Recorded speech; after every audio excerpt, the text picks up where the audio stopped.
Assalamualaikum warahmatullahi wabarakatuh. Kembali lagi bersama saya Hema di kanal Kisah Horor. Sebelum kita mulai dengan cerita hari ini, jangan lupa untuk menekan tombol like dan subscribe agar Anda tidak ketinggalan cerita-cerita menarik lainnya. Selamat mendengarkan dan semoga terhibur. Dika, seorang wartawan dari Jakarta, diberi tugas untuk menyelidiki legenda lokal yang penuh misteri. Sebagai seorang jurnalis, ia sudah terbiasa dengan cerita-cerita menyeramkan. Tetapi kali ini ada sesuatu yang berbeda. Rasa penasaran bercampur dengan rasa takut mulai merasukinya, terutama setelah mendengar cerita tentang hilangnya bayi beberapa hari yang lalu. Saat Dika melangkah keluar dari mobil sewaan, ia merasakan keanehan dari suasana sekitar. Desa ini terasa begitu sepi. Tak ada anak-anak bermain atau orang dewasa berkumpul di luar rumah. Beberapa orang yang dilihatnya hanya memandanginya dengan tatapan penuh kecurigaan, seakan-akan kehadirannya mengganggu ketenangan mereka. Dika segera menuju rumah kepala desa, seorang pria tua bernama Pak Nata. Rumahnya berada di ujung desa, jauh dari keramaian. Jalan menuju ke sana sempit, diapit oleh pepohonan besar yang menjulang, membuat suasana semakin mencekam. Ketika sampai, Dika disambut oleh wajah serius Pak Nata.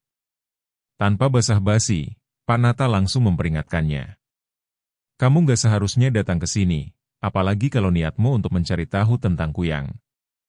Banyak yang sudah mencoba, tapi gak ada yang kembali dengan selamat. Dika hanya tersenyum tipis, mencoba meredakan ketegangan. Saya cuma ingin mendengar kisahnya. Namun, Pak Nata menggeleng dengan tegas. Kuyang bukan sekadar cerita. Apa yang kamu dengar itu nyata. Sudah banyak korban di sini, dan semakin sering kamu bicara tentang Kuyang, semakin dekat ia datang. Mendengar kata-kata itu, bulu kuduk Dika meremang. Rasa ingin tahunya semakin kuat. Sejak kecil, ia terbiasa mendengar berbagai mitos dan legenda dari berbagai daerah. Tapi tidak pernah ia mendengar yang seperti ini. Kisah tentang hantu yang berubah menjadi kepala manusia dengan organ tubuh yang melayang terdengar sangat mengerikan. Tetapi justru itu yang membuatnya datang ke sini. Apa ada kaitannya dengan bayi yang hilang itu? Tanya Dika mencoba memancing informasi lebih lanjut. Wajah Pak Nata berubah muram. Ia menundukkan kepala sejenak sebelum menjawab. Sudah 3 bayi yang hilang dalam setahun terakhir. Semua diambil saat malam tiba. Kami sudah mencoba segala cara, tapi Kuyang itu sulit ditangkap. Orang yang tahu tentang dia lebih memilih diam daripada bicara. Dika mencatat setiap kata di dalam benaknya. Ini bukan sekadar cerita kosong. Ia merasa ada sesuatu yang lebih besar di balik semua ini. Namun, Pak Nata menutup pembicaraan itu dengan tegas. Saya harap kamu pertimbangkan lagi niatmu. Ini bukan urusan orang luar. Semakin kamu menggali, semakin berbahaya. Dika mengangguk sopan, meski dalam hati ia sudah memutuskan untuk melanjutkan penyelidikan ini. Malam semakin larut ketika ia sampai di penginapan sederhana yang direkomendasikan oleh Pak Nata. Penginapan itu hanya memiliki beberapa kamar, dan suasananya tak kalah sunyi. Dika merasa tidak nyaman, tetapi ia mencoba menenangkan dirinya. Di dalam kamar, Dika menyalakan laptopnya, mulai mengetik beberapa catatan tentang percakapan dengan Pak Nata. Namun, pikirannya terus terganggu oleh kesunyian di luar. Sesekali ia mendengar suara langkah kaki dari kejauhan, tetapi ketika mencoba mengintip dari jendela, tidak ada apa-apa di luar sana selain pepohonan gelap yang bergerak pelan oleh angin malam. Malam semakin larut, dan kelelahan mulai menyergap Dika. Ia akhirnya memutuskan untuk beristirahat. Tepat ketika ia mulai memejamkan mata, sebuah suara aneh terdengar dari kejauhan. Suara itu terdengar jelas meskipun samar, seakan-akan berasal dari sebuah tempat jauh di desa. Dika duduk tegak di tempat tidurnya, mencoba mendengarkan lebih seksama. Tangisan itu semakin jelas, tetapi ada sesuatu yang tidak wajar. Tangisan itu terdengar seperti suara bayi, tapi disertai dengan suara desis yang menyeramkan. Dika merasa merinding, tetapi ia memutuskan untuk tetap diam dan menunggu. Tak lama kemudian, suara itu menghilang begitu saja. Dika merasa ada sesuatu yang tidak beres. Ia bangkit dari tempat tidur dan berjalan menuju jendela. Ketika mengintip keluar, pandangannya tertuju pada sesuatu yang aneh. Di atas pepohonan di kejauhan, ia melihat bayangan samar, sesuatu yang menyerupai kepala manusia, tapi tanpa tubuh.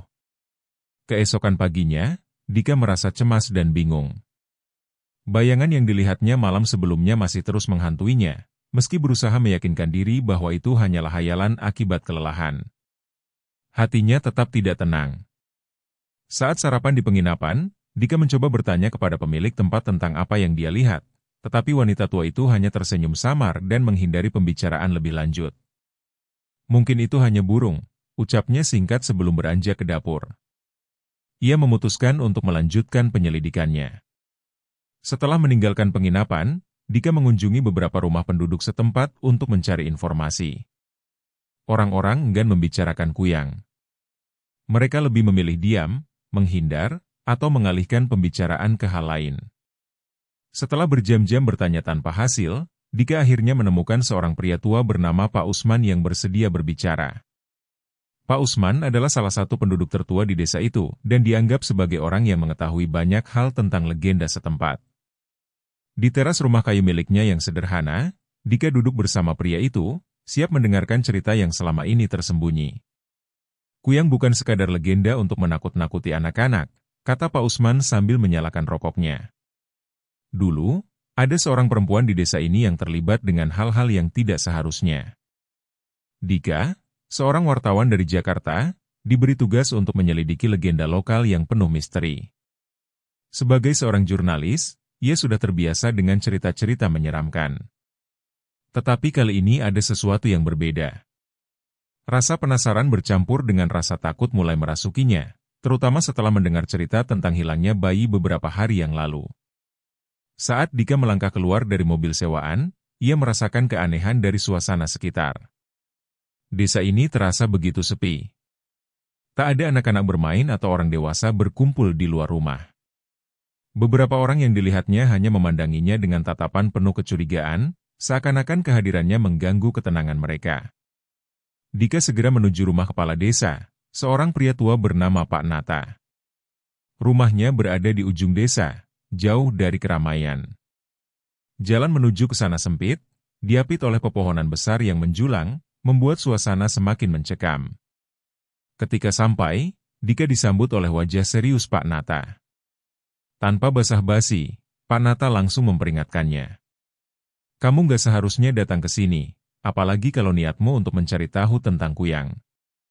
Banyak yang sudah mencoba, tapi gak ada yang kembali dengan selamat. Dika hanya tersenyum tipis, mencoba meredakan ketegangan. Saya cuma ingin mendengar kisahnya. Namun, Pak Nata menggeleng dengan tegas. Kuyang bukan sekadar cerita. Apa yang kamu dengar itu nyata. Sudah banyak korban di sini, dan semakin sering kamu bicara tentang Kuyang, semakin dekat ia datang. Mendengar kata-kata itu, bulu kuduk Dika meremang. Rasa ingin tahunya semakin kuat. Sejak kecil, ia terbiasa mendengar berbagai mitos dan legenda dari berbagai daerah. Tapi tidak pernah ia mendengar yang seperti ini. Kisah tentang hantu yang berubah menjadi kepala manusia dengan organ tubuh yang melayang terdengar sangat mengerikan. Tetapi justru itu yang membuatnya datang ke sini. Apa ada kaitannya dengan bayi yang hilang itu? Tanya Dika mencoba memancing informasi lebih lanjut. Wajah Pak Nata berubah muram. Ia menundukkan kepala sejenak sebelum menjawab. Sudah 3 bayi yang hilang dalam setahun terakhir. Semua diambil saat malam tiba. Kami sudah mencoba segala cara, tapi Kuyang itu sulit ditangkap. Orang yang tahu tentang dia lebih memilih diam daripada bicara. Dika mencatat setiap kata di dalam benaknya. Ini bukan sekadar cerita kosong. Ia merasa ada sesuatu yang lebih besar di balik semua ini. Namun, Pak Nata menutup pembicaraan itu dengan tegas. Saya harap kamu pertimbangkan lagi niatmu. Ini bukan urusan orang luar.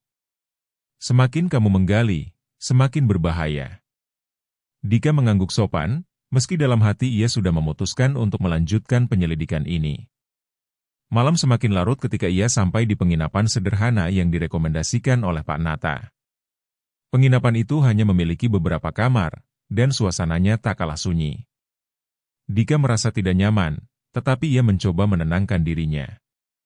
Di dalam kamar, Dika menyalakan laptopnya, mulai mengetik beberapa catatan tentang percakapan dengan Pak Nata. Namun, pikirannya terus terganggu oleh kesunyian di luar. Sesekali ia mendengar suara langkah kaki dari kejauhan, tetapi ketika mencoba mengintip dari jendela, tidak ada apa-apa di luar sana selain pepohonan gelap yang bergerak pelan oleh angin malam. Malam semakin larut, dan kelelahan mulai menyergap Dika. Ia akhirnya memutuskan untuk beristirahat. Tepat ketika ia mulai memejamkan mata, sebuah suara aneh terdengar dari kejauhan. Suara itu terdengar jelas meskipun samar, seakan-akan berasal dari sebuah tempat jauh di desa. Dika duduk tegak di tempat tidurnya, mencoba mendengarkan lebih seksama. Tangisan itu semakin jelas, tetapi ada sesuatu yang tidak wajar. Tangisan itu terdengar seperti suara bayi, tapi disertai dengan suara desis yang menyeramkan. Dika merasa merinding, tetapi ia memutuskan untuk tetap diam dan menunggu. Tak lama kemudian, suara itu menghilang begitu saja. Dika merasa ada sesuatu yang tidak beres. Ia bangkit dari tempat tidur dan berjalan menuju jendela. Ketika mengintip keluar, pandangannya tertuju pada sesuatu yang aneh. Di atas pepohonan di kejauhan, ia melihat bayangan samar, sesuatu yang menyerupai kepala manusia, tapi tanpa tubuh. Keesokan paginya, Dika merasa cemas dan bingung. Bayangan yang dilihatnya malam sebelumnya masih terus menghantuinya, meski berusaha meyakinkan diri bahwa itu hanyalah hayalan akibat kelelahan. Hatinya tetap tidak tenang. Saat sarapan di penginapan, Dika mencoba bertanya kepada pemilik tempat tentang apa yang dia lihat, tetapi wanita tua itu hanya tersenyum samar dan menghindari pembicaraan lebih lanjut. Mungkin itu hanya burung, ucapnya singkat sebelum beranjak ke dapur. Ia memutuskan untuk melanjutkan penyelidikannya. Setelah meninggalkan penginapan, Dika mengunjungi beberapa rumah penduduk setempat untuk mencari informasi. Orang-orang enggan membicarakan Kuyang. Mereka lebih memilih diam, menghindar, atau mengalihkan pembicaraan ke hal lain. Setelah berjam-jam bertanya tanpa hasil, Dika akhirnya menemukan seorang pria tua bernama Pak Usman yang bersedia berbicara. Pak Usman adalah salah satu penduduk tertua di desa itu dan dianggap sebagai orang yang mengetahui banyak hal tentang legenda setempat. Di teras rumah kayu miliknya yang sederhana, Dika duduk bersama pria itu, siap mendengarkan cerita yang selama ini tersembunyi. Kuyang bukan sekadar legenda untuk menakut-nakuti anak-anak, kata Pak Usman sambil menyalakan rokoknya. Dulu, ada seorang perempuan di desa ini yang terlibat dengan hal-hal yang tidak seharusnya. Ia menunggu, mendengarkan setiap suara, setiap tanda yang mungkin menandakan kehadiran Kuyang. Lalu, di tengah keheningan, terdengar suara samar. Suara itu seperti desisan angin, tapi kali ini bercampur dengan suara sesuatu yang bergerak perlahan. Rasa takut mulai merayapi tubuh Dika. Ia mencoba menenangkan diri, meyakinkan bahwa itu hanya hayalannya saja. Saat ia kembali menatap jendela, hatinya terhenti. Di luar sana, di balik tirai yang tipis, bayangan samar itu muncul lagi, dengan wujud yang lebih jelas, melayang di antara pohon-pohon, seolah sedang mencari sesuatu. Dika berusaha menenangkan dirinya di dalam penginapannya, namun perasaan bahwa sesuatu sedang mengawasinya tidak kunjung hilang. Setelah mendapatkan informasi dari sang dukun, Dika merasa bahwa dirinya semakin mendekati inti misteri di desa ini. Semakin dekat ia dengan kebenaran, semakin nyata teror yang mengancamnya. Di setiap sudut desa, penduduk tampak semakin berhati-hati. Mereka menutup jendela dan mengunci pintu lebih awal dari biasanya, menandakan bahwa mereka tahu sesuatu yang mungkin Dika belum sepenuhnya pahami. Suasana desa yang tadinya sunyi kini berubah menjadi lebih suram. Bahkan suara binatang malam yang biasa terdengar pun seolah-olah lenyap, meninggalkan keheningan yang menyesakan. Dika merasa bahwa ada sesuatu yang sedang mengintai, menunggu di balik gelap malam. Malam itu, seperti malam-malam sebelumnya, Dika mencoba tidur lebih awal. Setiap kali ia memejamkan mata, bayangan Kuyang melayang di benaknya. Deskripsi sang dukun tentang sosok mengerikan itu terus menghantui pikirannya. Terlebih lagi, kisah tentang ritual rahasia yang masih dilakukan oleh beberapa penduduk desa membuatnya semakin waspada. Tiba-tiba, di tengah malam, terdengar suara gedoran di pintu. Dika tersentak bangun. Dengan hati-hati, Dika mendekati pintu. Tangan gemetar saat ia membuka sedikit celah di jendela kecil di samping pintu. Di luar sana, ia melihat seorang pria yang tampak sangat panik. Wajahnya pucat, dan ia terus melirik ke sekeliling, seolah-olah ketakutan. Dika membuka pintu sedikit. "Ada apa?" tanyanya pelan. Suaranya bergetar. "Pak, tolong istri saya. Dia sedang hamil, tapi sesuatu yang aneh terjadi padanya." Jawab pria itu dengan suara terputus-putus. Matanya memancarkan ketakutan yang mendalam. Mendengar itu, Dika langsung teringat cerita sang dukun tentang kuyang yang kerap mengincar wanita hamil. Tanpa pikir panjang, Dika mengambil senter dan segera mengikuti pria itu menuju rumahnya. Jalan menuju rumah pria tersebut terasa sangat sepi, dan setiap langkah yang diambil terasa lebih berat, seolah-olah udara di sekitar mereka semakin pekat dengan ketakutan. Sesampainya di rumah, mereka mempersilahkan Dika masuk ke dalam kamar, di mana sang istri terbaring dengan tubuh gemetar. Matanya terbuka lebar, seolah melihat sesuatu yang tak terlihat oleh orang lain. Suara tangisan bayi terdengar samar di kejauhan. Tapi anehnya, tidak ada bayi di rumah itu. Dika merasakan bulu kuduknya meremang. Suami wanita itu mencoba menenangkan istrinya, namun usahanya sia-sia. Dika bisa melihat bahwa mereka semua ketakutan, namun tak satu pun dari mereka berani mengungkapkan dengan jelas apa yang mereka takutkan. Malam itu semakin mencekam. Angin di luar berhembus kencang, menggedor-gedor jendela rumah seperti suara langkah kaki yang mendekat. Dan tepat pada saat itu, Dika merasakan kehadiran sesuatu di luar rumah. Suara desisan yang aneh terdengar, diikuti dengan bunyi seperti sayap yang mengepak di udara. Dika tahu betul, itu bukan suara burung. Dika menoleh ke arah jendela, tapi ia tidak berani mendekat.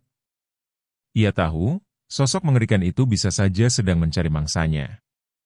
Dan malam ini, mungkin wanita hamil di rumah ini adalah sasarannya.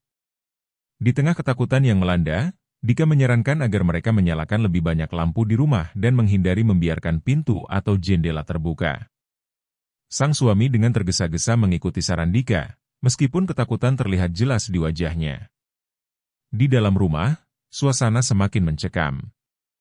Setiap orang menunggu dengan napas tertahan, berharap bahwa sosok itu akan berlalu. Namun, suara itu tidak pergi.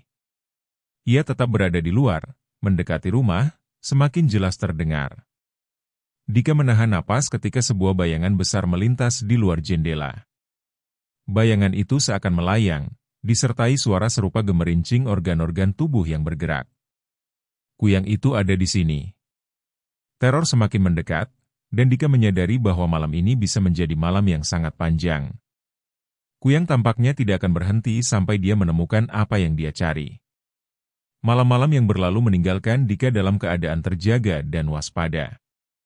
Bayangan sosok Kuyang yang dilihatnya di rumah wanita hamil itu masih segar dalam ingatannya, mencekam setiap langkahnya.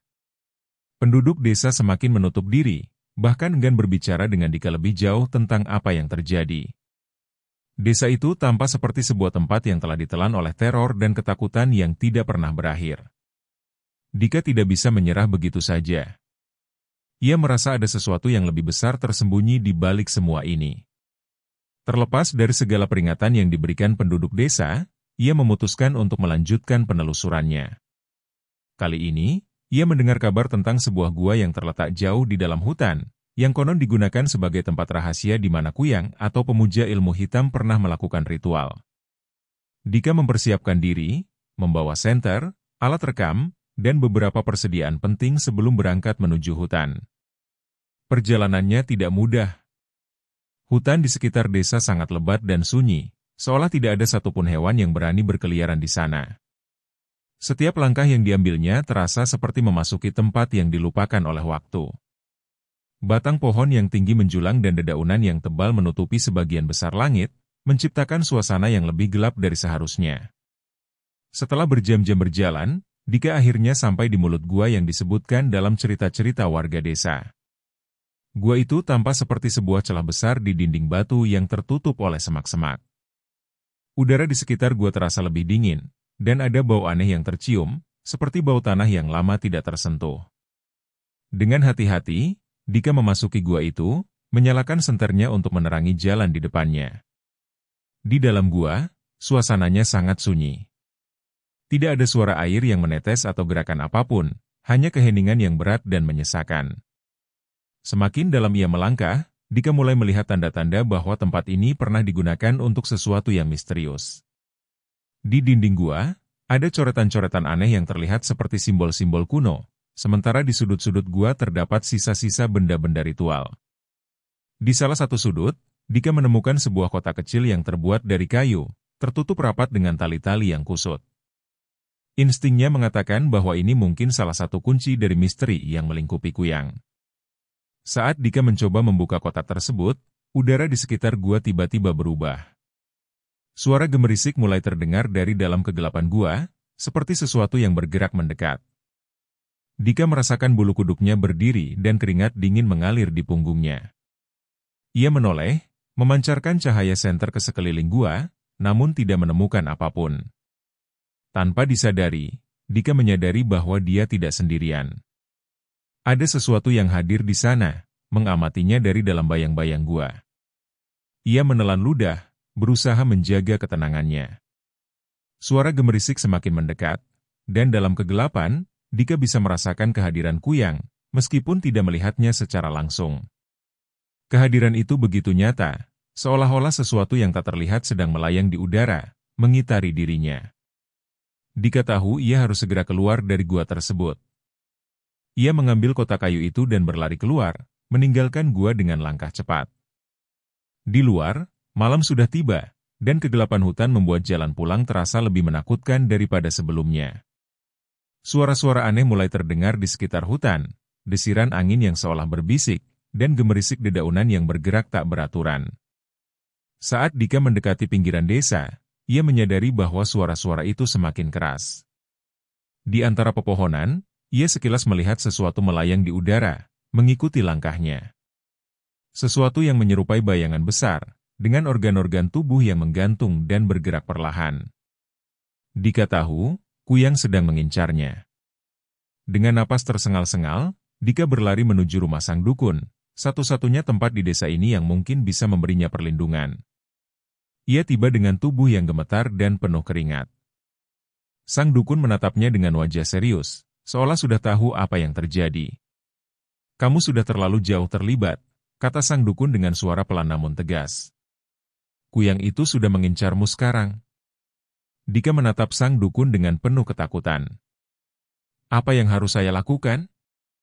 Sang dukun mendekati Dika, melihat kotak kayu yang dibawanya. "Itu adalah benda keramat.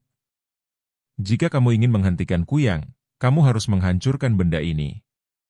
Tapi ingat, menghancurkannya bukan berarti mengakhiri segalanya." Dika mengangguk, meskipun ia tidak sepenuhnya mengerti apa yang akan terjadi selanjutnya. Yang ia tahu, ia harus melakukan apapun untuk mengakhiri teror yang sudah mulai mengejarnya. Dika menatap kotak kayu di tangannya dengan perasaan yang campur aduk, ketakutan, kebingungan, dan sedikit harapan. Sang dukun berdiri di sampingnya, mempersiapkan ritual kecil untuk menghancurkan benda keramat itu. Di dalam kotak itulah, menurut cerita-cerita mistis yang beredar, bersemayam kekuatan yang mengikat Kuyang dengan dunia ini. Dika tidak tahu pasti apa yang akan terjadi setelah kota ini dihancurkan, tetapi dia yakin ini adalah satu-satunya cara untuk menghentikan teror yang terus mengintainya. Sang dukun mulai membacakan mantra-mantra pelan, mengisi udara di sekitar mereka dengan suasana yang semakin mencekam. Di luar, angin bertiup semakin kencang, seolah-olah alam pun ikut gelisah mengetahui apa yang sedang terjadi. Malam itu terasa lebih dingin dari biasanya, dan bayang-bayang hutan di sekitar rumah sang dukun bergerak tidak wajar, seakan ada sesuatu yang terus mengintai mereka dari kegelapan. Tiba-tiba, suara gemerisik kembali terdengar dari kejauhan, diikuti oleh suara napas yang terdengar berat dan dalam. Dika menoleh keluar jendela, melihat sesuatu melayang-layang di kejauhan. Sosok itu semakin mendekat, melayang di udara seperti bayangan tak berbentuk, dengan organ tubuh yang menggantung mengerikan. Dika tahu, Kuyang sedang datang untuknya. "Ini waktunya," kata sang dukun dengan tenang, meskipun matanya menunjukkan rasa tegang. dia memberikan isyarat pada Dika untuk menghancurkan kota kayu itu. Dengan tangan gemetar, Dika meletakkan kota itu di lantai dan mengangkat batu besar yang sudah disiapkan oleh sang dukun. Jantungnya berdegup kencang saat dia menatap kota kayu tersebut. Di luar, Kuyang semakin mendekat, suaranya semakin keras, dan bayangannya semakin besar. Dika tahu, ini adalah momen terakhirnya untuk bertindak. Dengan satu pukulan kuat, Dika menghantam kota itu hingga pecah. Seketika, suara jeritan melengking terdengar dari arah luar rumah, seolah-olah ada sesuatu yang sangat kesakitan.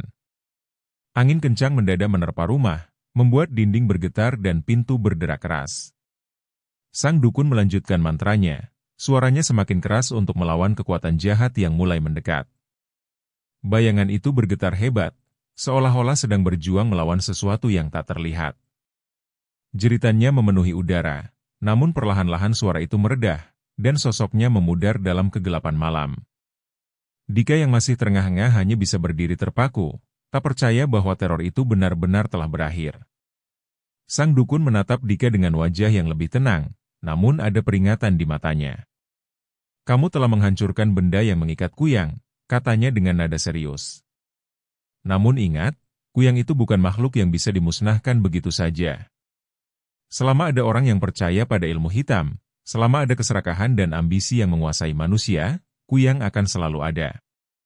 Dika hanya bisa mengangguk lemah. Ia merasa kelelahan, baik fisik maupun mental, setelah melalui teror yang seakan tak berujung. Meski begitu, ada rasa lega yang perlahan muncul di dalam dirinya. Setidaknya untuk saat ini, Kuyang telah pergi. Beberapa hari kemudian, Dika meninggalkan desa itu dengan perasaan yang campur aduk. Di satu sisi, dia berhasil menjalankan tugasnya sebagai wartawan, membawa cerita yang sangat berharga tentang salah satu legenda paling mengerikan di Kalimantan. Namun, di sisi lain, ia tidak bisa menghilangkan rasa takut yang terus menghantui pikirannya. Setiap malam, ketika ia tidur, Dika selalu terbangun oleh mimpi buruk tentang Kuyang yang kembali mencarinya. Ketika dia kembali ke kota, Dika menulis artikel panjang tentang pengalamannya, memaparkan fakta-fakta tentang legenda Kuyang dan apa yang terjadi di desa tersebut. Namun, ia memilih untuk menyimpan beberapa detail tertentu, terutama mengenai kota kayu dan ritual yang dilakukannya.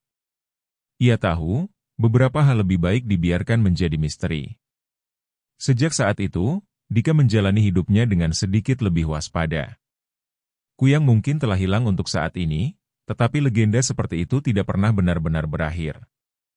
Di desa-desa terpencil lainnya, mungkin masih ada yang memanggilnya, mungkin masih ada yang mencari kekuatan dari dunia gelap itu. Dan di dalam dirinya, Dika selalu merasa bahwa suatu hari, Kuyang mungkin akan kembali. Legenda itu, seperti ketakutan yang menghantui manusia, tidak pernah benar-benar bisa dihancurkan.